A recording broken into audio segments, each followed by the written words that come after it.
Well, let's go ahead and open God's Word to 1 Corinthians chapter 5 in the New Testament. At one point, I planned on using the first Sunday of the year to preach sort of a state of the church sermon, and I have it written.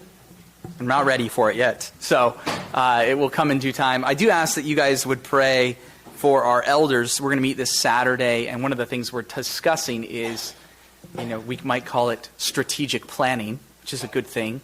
But really what we're discussing is how do we take the people that God has entrusted to us and call them to trust and obedience to the Lord in the next year. We're so grateful for this congregation.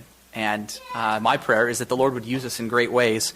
And so we'll be doing some of that strategic planning and prayer as elders, and just invite you guys to pray with us as we are asking the Lord, what would you have us to do?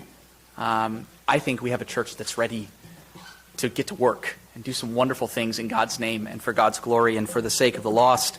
And so I'm going to save that State of the Church sermon until we've all had a little bit more time to pray and discuss and plan. And instead, we're just going to keep going through 1 Corinthians and turn the page to chapter 5, which at chapter 5, this is some weighty stuff. So let me just give you a little bit of my plan over the next few months. We're going to, next month or so, we're going to take a deep dive into an understanding of church discipline, what we usually call church discipline.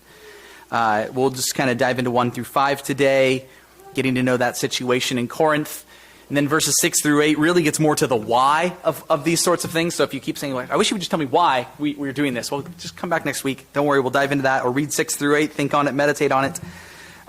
Then January 16th, I'm going to preach a topical sermon on biblical sexual morality. And there's some reasons for that date and that topic.